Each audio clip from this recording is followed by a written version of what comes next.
vous allez nous parler retour d'expérience. BIAP spécialiste notamment en fait des applications mobiles, marketing et appli mobile. Et vous avez collaboré ensemble sur un projet de fidélisation justement client à partir de plateformes mobiles. Et vous allez nous raconter comment vous avez fait les retours d'expérience. C'est parti. Exactement.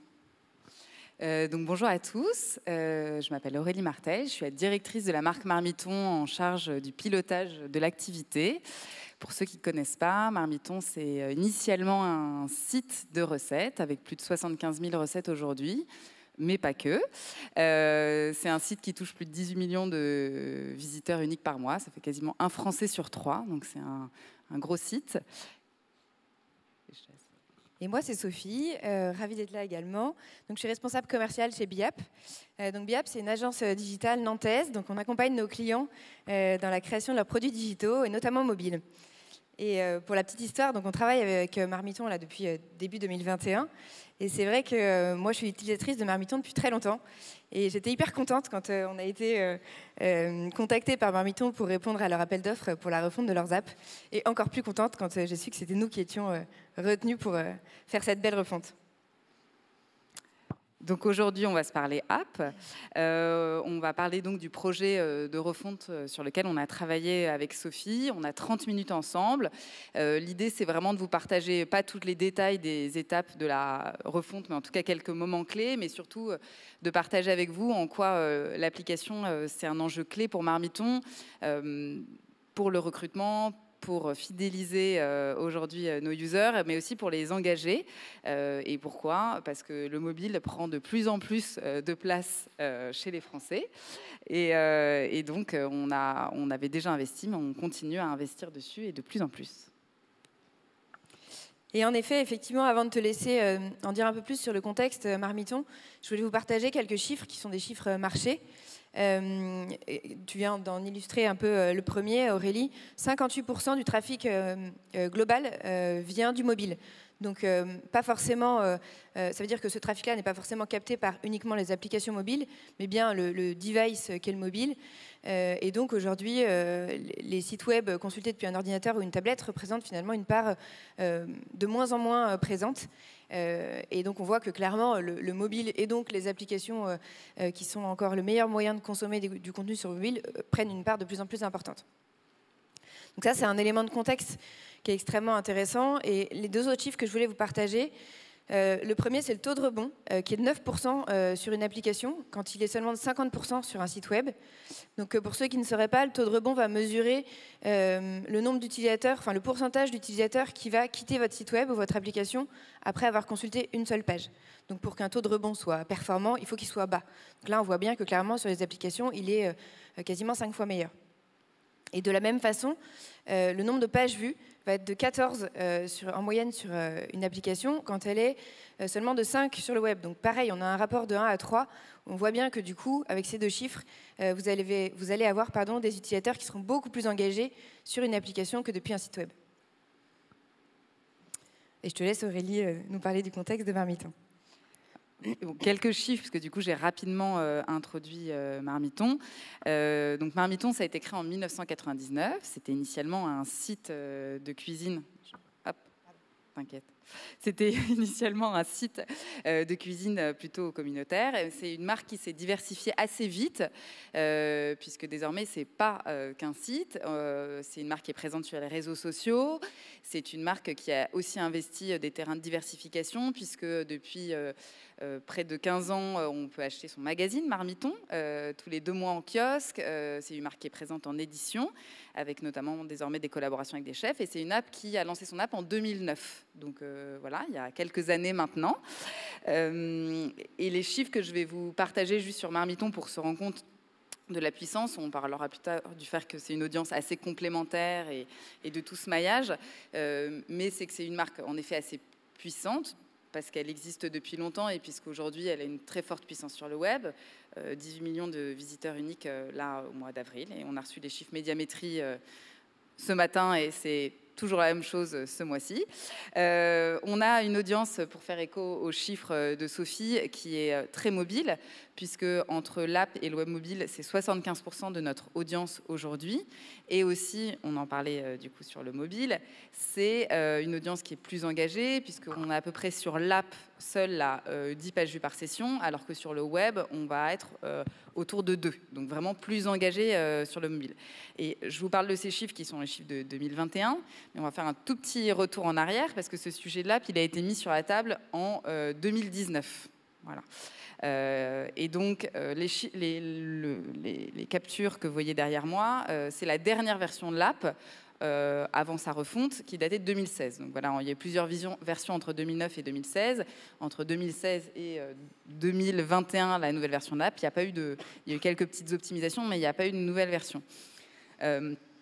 Cette app, on lui trouve des défauts, d'autant plus qu'on a une nouvelle maintenant, mais c'était déjà un catalogue dupliqué de nos recettes sur le web. Il n'y avait vraiment pas grand-chose en plus. Toutes les fonctionnalités qui étaient sur le site étaient sur l'app. Il n'y en avait pas beaucoup, et on pouvait retrouver la même chose. Donc, bon, à part le fait que c'était plus optimisé qu'un site mobile, il n'y avait pas de vraie différence.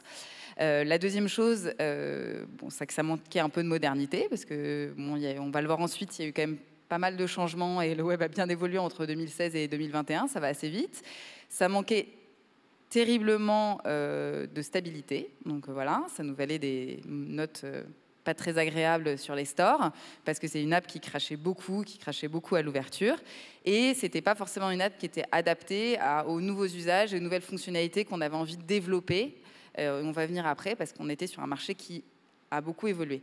Ce marché, il a vraiment bougé au moment de la dernière version en 2016. Voilà, parce qu'on a d'un côté les acteurs historiques de la food, du média food, donc Marmiton, 750 grammes, Cuisine AZ, Journal des femmes cuisine et La Table, dont certains ont des applications, mais pas tous. Marmiton reste aujourd'hui le leader des apps cuisine sur ce secteur-là, mais on a des nouveaux entrants sur des secteurs un peu différents, et c'est ce qui fait du bien au monde de la tech, c'est que ça bouleverse et ça fait évoluer un peu tout le monde.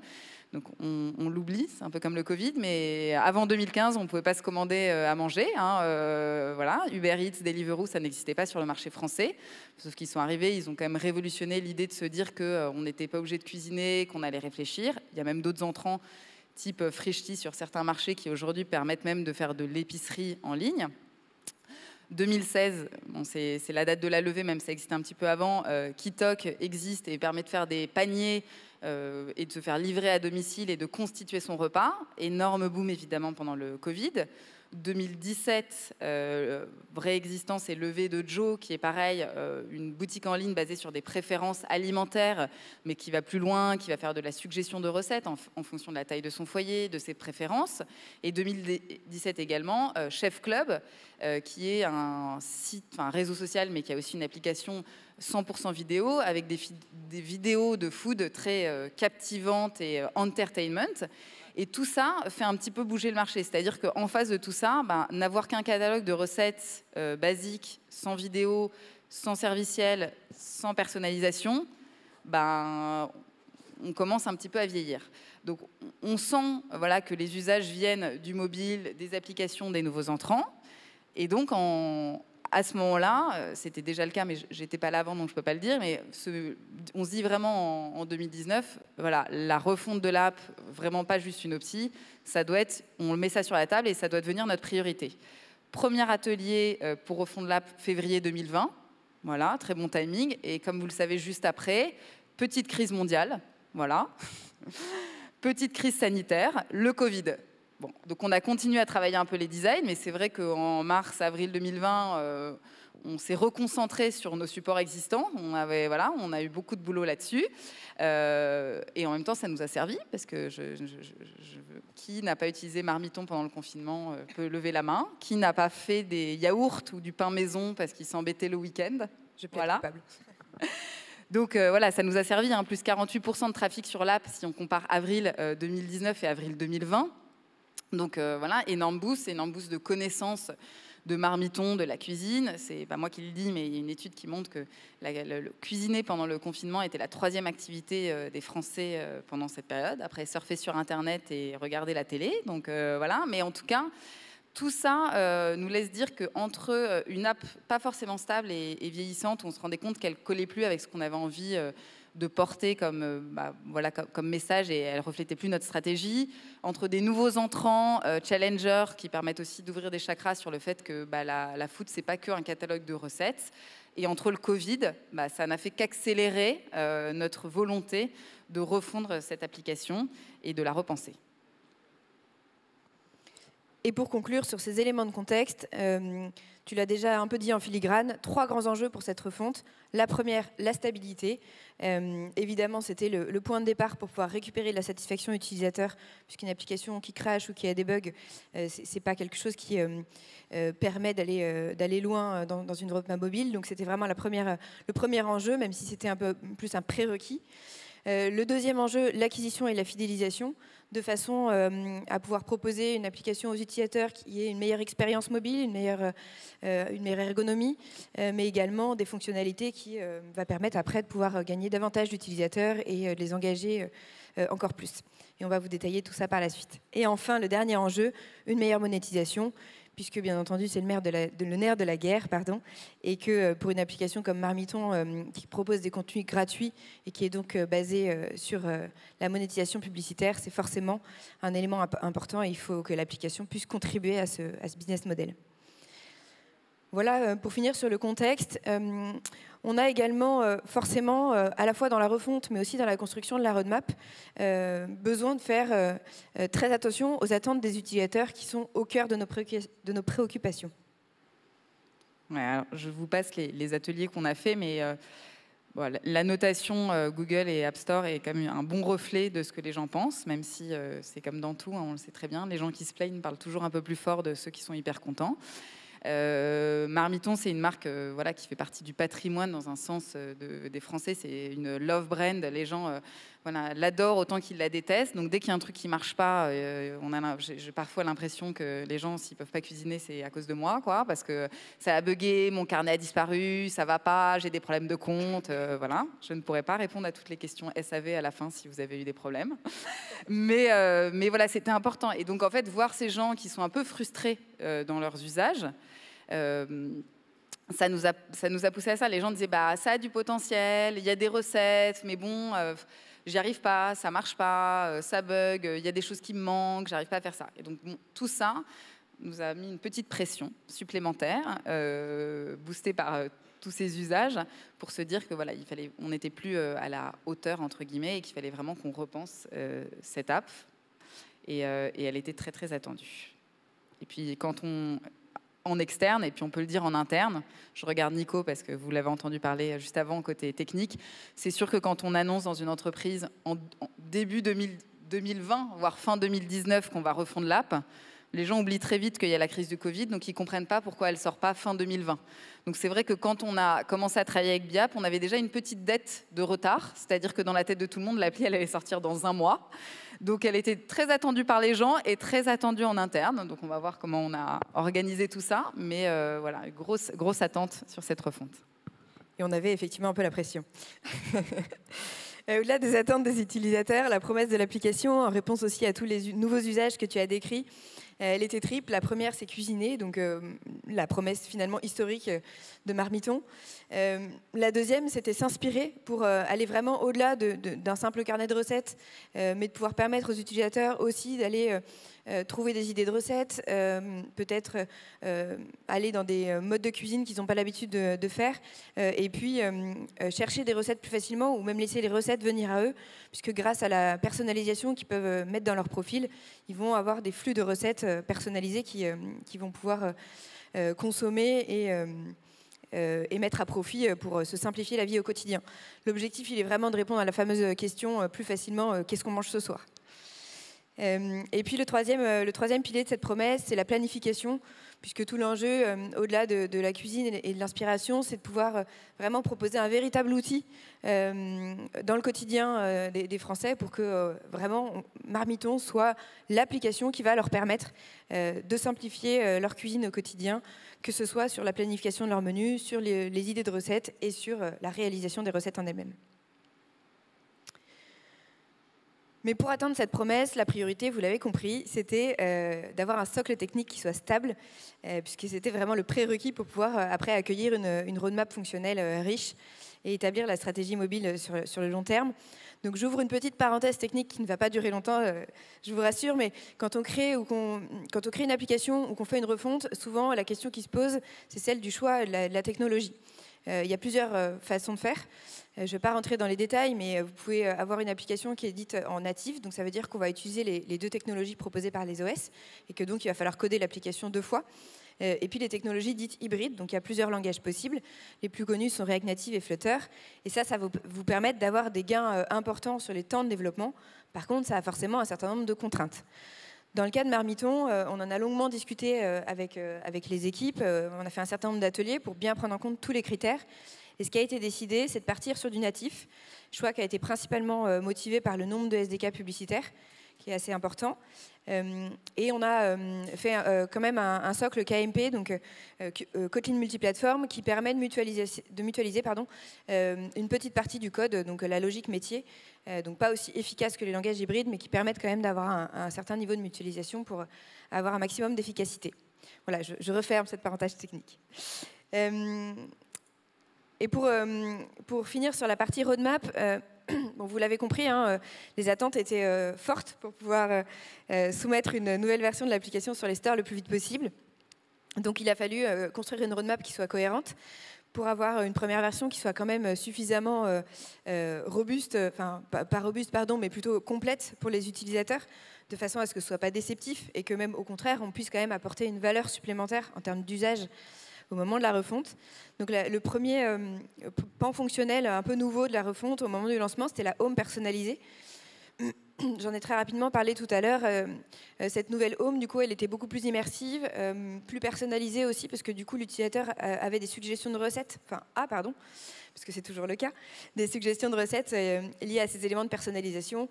Donc par exemple, on peut remplir son régime alimentaire, et si je suis végétarien, je ne vais pas avoir envie de voir des recettes qui contiennent de la viande, voilà, ce genre de choses. Donc c'est vraiment une application qui va permettre dès la home d'avoir des suggestions liées à sa personnalisation et puis beaucoup plus immersive et beaucoup plus agréable que ce que ça pouvait être précédemment. Ça, c'était la première nouveauté en novembre 2021. En février 2022, on a poussé la deuxième grosse évolution qu'on a appelée ma semaine, qui est tout un pan fonctionnel qui permet justement de répondre à l'enjeu de planification que j'évoquais tout à l'heure, et donc de construire son planning de menu de la semaine tout simplement en allant faire son planning jour par jour et en ajoutant les recettes, soit issues du carnet de recettes, soit issues d'une recherche pour pouvoir construire son menu pour la semaine. Et enfin, et ce n'est pas encore en place, à l'automne 2022, il y a une dimension communautaire qui va être intégrée, mais je n'en dis pas plus pour ne pas spoiler les révélations que vous fera Aurélie tout à l'heure. Voilà, tout l'enjeu, je ne rentre pas dans les détails des autres évolutions qui ont été poussées, mais l'enjeu était vraiment de pousser régulièrement des grandes évolutions fonctionnelles pour pouvoir répondre aux attentes des utilisateurs qui sont contents qu'on leur propose des nouvelles fonctionnalités régulièrement, prendre en compte leur feedback aussi pour la construction de la roadmap future, et puis créer de l'engagement, puisque plus un utilisateur est content, plus il va avoir envie de consommer les contenus et d'y passer du temps. Et pour conclure sur cette partie du coup engagement utilisateur, forcément pour pouvoir bien les inclure dans la roadmap, tout l'enjeu c'est de les impliquer à tous les moments, en amont, pendant et même après. Il y a beaucoup d'outils qui permettent de faire ça, que ce soit des interviews utilisateurs, des questionnaires, etc. Mais l'enjeu il est vraiment de collecter le maximum de feedback pour pouvoir bien répondre à leurs attentes d'une part, comprendre leurs points de friction aussi, pour pouvoir créer des parcours qui soient bien compris et qui soient le plus agréables possible. Et puis tenir compte de tout ça du coup dans la priorisation fonctionnelle et dans la construction de la roadmap.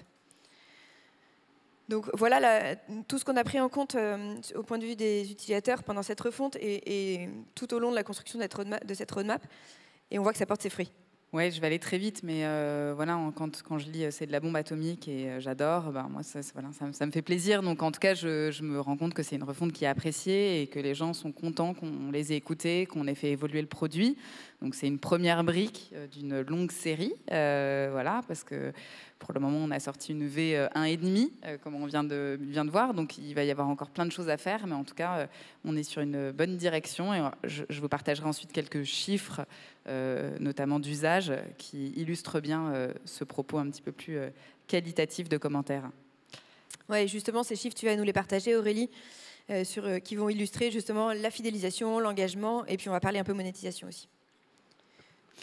Ouais, la première, c'est le taux de login et donc voilà, l'engagement de ses utilisateurs. Pour vous faire un petit distinguo, aujourd'hui, si je distingue le site Marmiton, le trafic du site Marmiton, il vient essentiellement d'un trafic SEO, d'un trafic natif via nos newsletters et via notre écosystème organique. Donc on a des gens et assez peu qui se loguent. Et aujourd'hui, en tout cas sur cette nouvelle app, 95% des comptes qui se sont créés, donc des gens qui se sont dit j'ai envie d'avoir ma semaine, j'ai envie d'avoir ma home personnalisée, j'ai envie d'avoir du contenu, 95% de ces créations de comptes se sont faits sur l'app depuis la refonte. Donc les 5% restants, c'est du site et du site mobile. Donc voilà. Donc on a eu plus de 300 000 créations de comptes depuis octobre 2021 sur l'app Marmiton, iOS, Android confondus. Donc voilà, une appétence qui augmente très largement depuis cette refonte, puisqu'il y a des vrais services et des vraies promesses derrière, mais où des gens se loguent très largement sur l'application, ou en tout cas ont la volonté de se créer un compte pour accéder à ces nouveaux services. Le deuxième chiffre, c'est la qualification. On parlait du taux de rebond en introduction. Aujourd'hui, elle est à plus de 60% sur le web, elle est qu'à 32% sur l'app. Donc voilà, on est sur des gens qui passent plus de temps, qui consomment plus de choses et qui ne partent pas après l'avoir ouverte. La troisième chose, c'est l'engagement. Je l'ai dit en intro, mais voilà, je réinsiste dessus parce que on est autour des 10 pages vues par session sur l'app, contre 2 sur le web. Alors la cuisine, c'est un domaine un peu particulier parce que soit on cherche à s'inspirer, à faire des choses, et c'est ce qu'on essaye de travailler sur l'app justement pour créer la durée et l'engagement, soit on cherche juste à savoir, parce qu'on a oublié combien il faut mettre d'œufs dans sa quiche Lorraine, et on va juste checker une fiche recette et on repart. Donc ce qu'il faut, et tout notre enjeu et tout notre travail nous aujourd'hui, c'est une fois que les gens ont trouvé combien il fallait d'œufs dans la quiche Lorraine ou combien il fallait de farine pour faire de la pâte à crêpes, c'est de les garder, de leur soumettre d'enregistrer cette recette si en fait ils vont une fois par mois regarder combien il faut d'œufs pour faire de la pâte à crêpes. C'est de leur dire comment ensuite ils vont monter leur blanc, comment ensuite ils peuvent l'enregistrer, comment ils peuvent le partager. Donc tout ce travail, on le travaille vraiment sur l'app pour, une fois que les gens ont trouvé ce qu'ils voulaient ou qu'on les aide à trouver, qui continuent, qui restent, qui cherchent, qui travaillent là-dessus. Donc en tout cas, ce chiffre, il est marqué parce qu'on a des gens beaucoup plus engagés sur l'app. Et puis un dernier chiffre qui est l'activité. Et donc pour vous donner un exemple, 30% des utilisateurs qui sont logués ont ajouté au moins une recette à leur carnet, donc c'est leur petit espace, sur l'app, alors que ça représente seulement 1% sur le web. Voilà, donc je pense que ça parle. Voilà, c'est vraiment des gens qui sont plus actifs et qui ont plus envie que ce soit leur app, leur compagnon, leur recette Marmiton qui leur appartiennent, avec parmi les 75 000 recettes, peut-être les 10, 20, 30 ou 40 qui leur parlent à eux ou à leur foyer parce qu'ils sont seuls, végétariens, ou qu'ils ont une famille avec 6 enfants et que du coup, ce qu'ils cherchent n'est pas forcément la même chose. Donc clairement, on voit bien qu'en termes de fidélisation et d'engagement, l'application tient ses promesses. Et côté monétisation, la publicité, c'est toujours un peu un pain point pour les utilisateurs qui ont tendance à oublier que c'est ce qui leur permet d'accéder à des contenus gratuits. Et là-dessus... Là-dessus, on a essayé de ne pas reproduire des erreurs qu'on avait pendant notre première version de l'app. On l'a dit, lancée en 2009. Quand l'app avait été lancée dans sa précédente version, la pub, elle avait été évidemment rajoutée au fur et à mesure, intégrée plus ou moins bien, avec des choses plus ou moins stables, ce qui participait notamment au crash. Donc on a vraiment voulu intégrer cette réflexion autour de la monétisation pendant nos ateliers. Et donc on a fait plusieurs travaux. Un travail de l'intégrer mieux, voilà, avec les solutions techniques dont on a parlé. Un travail de l'intégrer au moment des ateliers pour réfléchir sur quelles zones, quelles pages, quels endroits, quels emplacements on dédie à la monétisation. Deuxième travail. Et troisième travail, un travail de repenser aussi nos partenaires de monétisation, qui est toujours en cours parce qu'on est sur une roadmap assez évolutive, avec prendre en compte tout ce qu'on prend en compte aujourd'hui, les web perfs et donc tout ce qui est code et poids des STK publicitaires, les revenus pour ne pas multiplier, ce qui était un peu ce qu'on faisait avant, c'est-à-dire qu'on avait plein de petits partenaires, et voilà, de recentrer tout ça.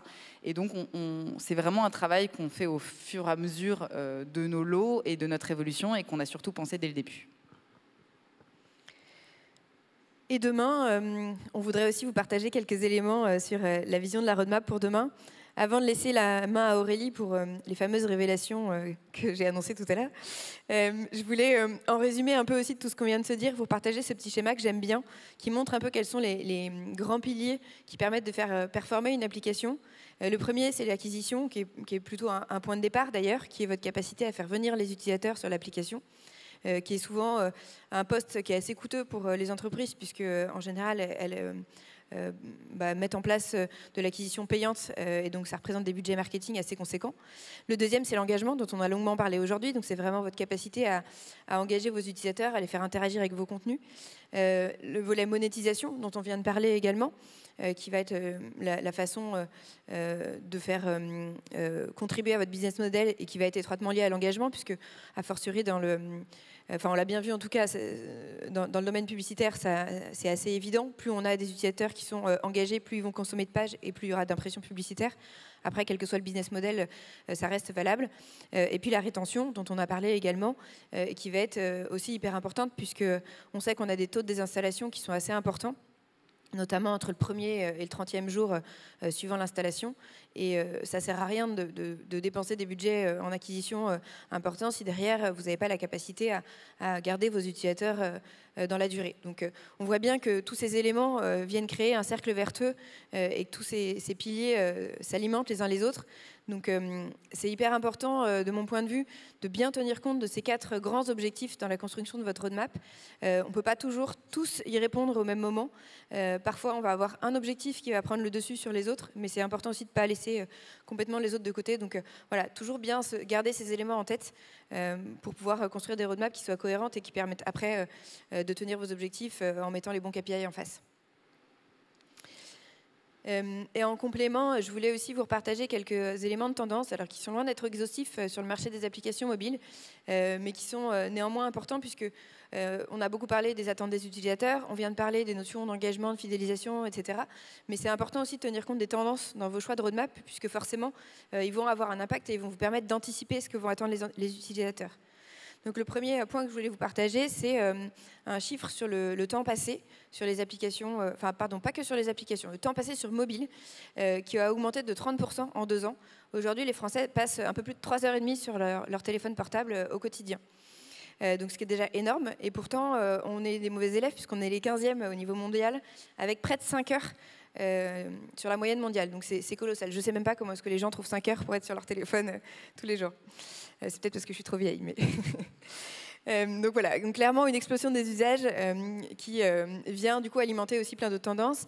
La deuxième que je voulais vous partager, c'était la personnalisation, qui n'est pas toute jeune non plus.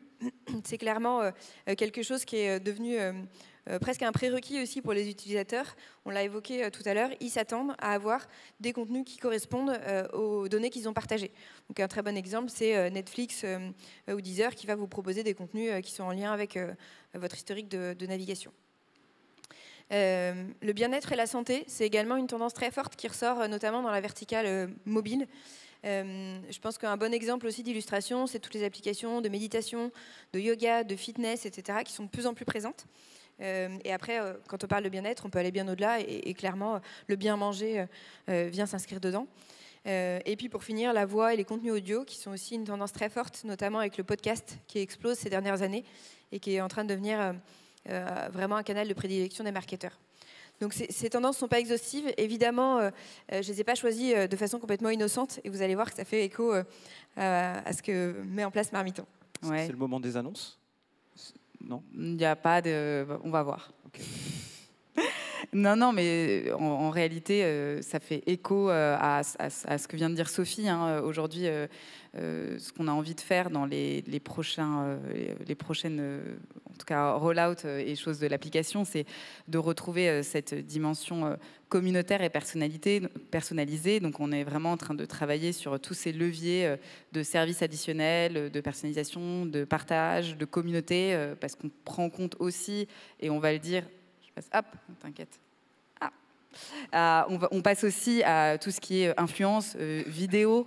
Donc, on est vraiment en train de retravailler dans ce sens-là cette application. Ça, c'est le premier sujet, avec un vrai objectif de devenir ce compagnon de poche pour inspirer les gens chaque jour de la semaine. Donc voilà, en tout cas, dans les prochaines choses et dans les prochaines versions de cette app, on pourra encore faire plus de choses et on pourra avoir plus de contenu vidéo et avoir plus de services pour accompagner, parce qu'aujourd'hui, je pense qu'une app... et en tout cas une marque comme Marmiton, ça ne peut pas être qu'un catalogue de recettes, mais ça doit encore plus travailler tout ce qui est en amont sur l'inspiration et tout ce qui est ensuite sur l'aide à la cuisine, l'aide à bien faire cette recette, l'aide à la partager et l'aide à acheter ses aliments, se les faire livrer. Donc voilà, on va essayer de couvrir encore plus ce funnel sur l'app. Merci Sophie, peut-être un petit mot de conclusion ? Un petit mot pour conclure, rapide, parce qu'on a été un peu bavarde. Si vous devez retenir 3 choses de cette conférence, la première, si ce n'est pas déjà fait, téléchargez l'application Marmiton, parce qu'elle est déjà géniale et elle sera encore mieux demain. La deuxième, c'est, vous l'avez compris, les applications mobiles, c'est vraiment un formidable levier pour fidéliser et engager vos audiences. Ça a un rôle bien particulier et hyper complémentaire des sites web. Donc c'est vraiment un levier qui est hyper puissant, qu'il ne faut pas négliger. Et la troisième, c'est que pour être efficace, il faut vraiment que les applications soient pensées non pas comme une copie de votre site web, mais bien comme un produit à part entière qui répond à des usages bien spécifiques et à des habitudes des utilisateurs à part entière. Et souvent à des objectifs et à des cibles aussi un peu différentes. Ça permet aussi d'aller chercher des cibles différentes d'usage web mobile, parce que voilà, il y a une démarche en fait proactive de télécharger une app. Et suivant les secteurs, je peux reprendre l'exemple d'un Deliveroo et Uber Eats. Il y a des gens qui se sont mis à commander sur Deliveroo. Je suis sûre qu'ils commandent très rarement sur Uber Eats. Donc globalement, gagner cette préférence de marque dans un secteur, c'est aussi une présence de la marque, de l'esprit et de la trends directement plus près du consommateur. Merci à toutes les deux. Merci Sophie, merci Aurélie.